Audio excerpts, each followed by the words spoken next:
I turned 27 this week, and I know that's not a massive milestone for most people, but for me, it has felt like one. I feel very rooted in myself, my values, where I am, what I'm supposed to be doing, what I like creating. This year really does feel like everything has fallen into place. So I'm in Montreal right now, alone.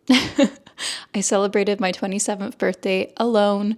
I blew out the candle on my lone little cupcake yesterday, but I did it intentionally. A few years ago, I started this quiet ritual of just going out there and doing things by myself. It started with me doing small things like going to bookstores, little shops, coffee shops, spending time sitting, observing, reading by myself. And now I spend my time doing bigger solo trips by myself. I'd go to different cities, and now I've spent a birthday by myself in a new city as well. And it's really changed me in just the best way. So today I want to talk a little bit about how it's changed me in a good way and kind of the lessons that I've learned turning 27, the importance of solo trips, and really spending time with yourself and making sure that you are your own best friend. So I have a few notes here. Don't mind that I'm holding my phone. But when I grew up, I moved around a lot as a kid. Like at one point, it was 5 different schools in 5 years, which meant a lot of new schools, new cities, new friends, having to make new friends every single time. And that meant that I really didn't have a lot of long-term friendships. Like when people would say they knew someone since kindergarten, that was like really rare to me. I actually ended up moving back to one of the towns that I came from, and now I have a friend. One of my best friends is from grade 2. Like we knew each other in grade 2, but I didn't see her growing up. It was like we reconnected years later. So I definitely never had like the friendship where you hold on to that friend your whole life. And definitely while I was in high school, I really felt like I was missing out on all of that. There were periods of time where I struggled to make friends, high school being one of them. It's a weird time to move. And there were definitely periods of loneliness. I'd see friends in these big groups just all effortlessly getting along.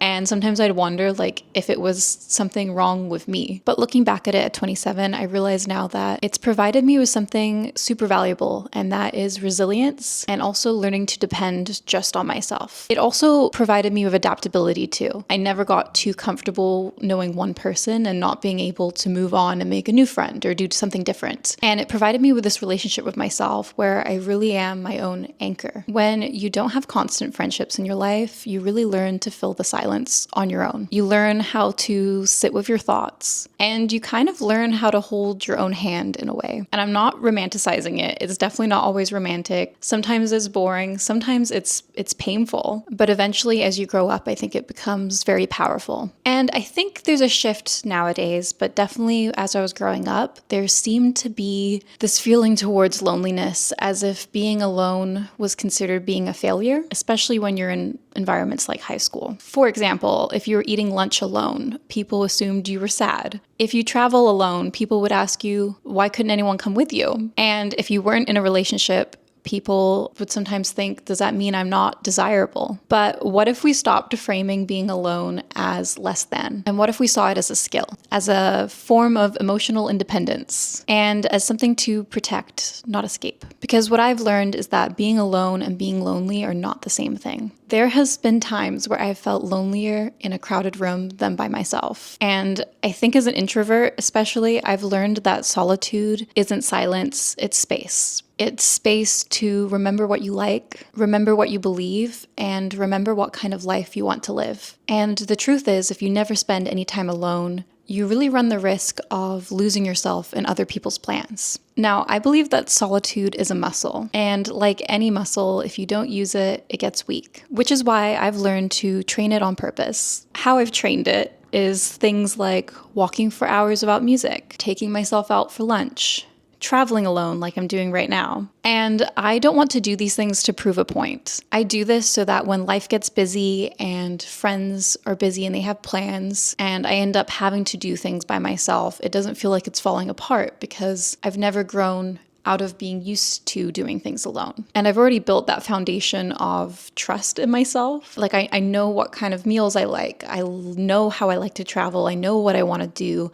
I know what makes me happy. And I know I can handle uncomfortable, silent moments without needing someone else to buffer them. And I've realized that is real confidence. It's not just feeling polished or speaking clearly. It's being rooted in your own presence. It's being okay without a witness. There's actually this post that I saved recently, which I really enjoyed. I think it was from Pinterest, and I wrote it down. It says, give yourself a sense of place and time. Rotate your wardrobe when the seasons change. Make tea based on your mood.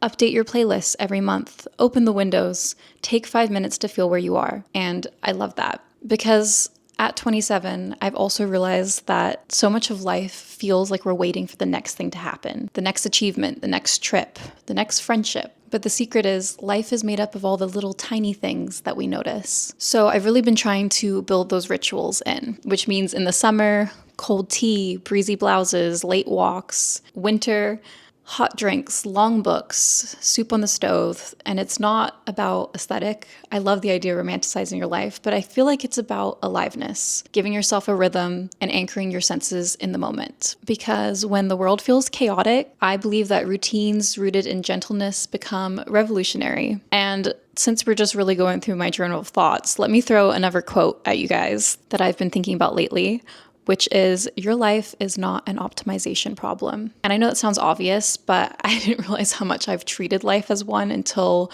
reading that quote. I would always try to wake up earlier, try journal more, work out as much as possible, try to schedule things to make me feel smarter, grow faster. And there's nothing wrong with wanting to improve. I think it's only natural, but you have to also ask yourself, like, at what point are you trying to be a better machine? Because I've also realized at 27, you're not some project to fix. You are a person. So at 27, I've realized you're allowed to mess up. You're allowed to be unproductive sometimes, and you're allowed to rest without earning it. You don't need to have the perfect morning routine. You just need a life that feels honest. And here's another one that took me years to understand, but you can be emotionally self-sufficient and deeply grateful for people in your life. They're not mutually exclusive. Being good by yourself doesn't mean that you don't value others. It just means that your joy is not dependent on their availability. And when you do find good people, like, hold on to them, show up for them. Let them know that you're there for them. Make sure that you're still a real friend who makes time for them, even if you're capable of doing things and enjoying life on your own.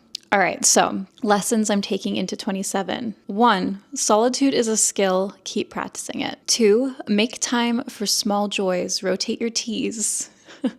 Walk with no AirPods. 3, let people in, but don't forget how to hold yourself. And 4, you don't have to fix yourself. You just have to know yourself. 5, you are allowed to want more and be grateful for what you have. 6, nothing in life is wasted if it brought you back to yourself.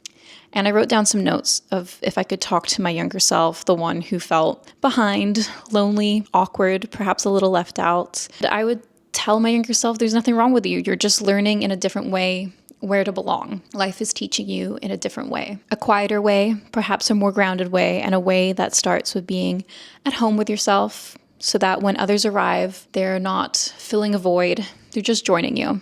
Anyways, that's what's been on my mind lately. Those are some thoughts from my journal. I just wanted to provide this video for anyone else who may have been in the spot I was years ago, or maybe you're just in a quiet season right now, like a transitional season with perhaps less people to spend time with, or one that feels a little bit lonelier. I hope you know that it won't last forever, and to try find some joy in those transitional periods of loneliness. And I hope that you use it and learn from it. Let it teach you how strong you are and how whole you already are on your own.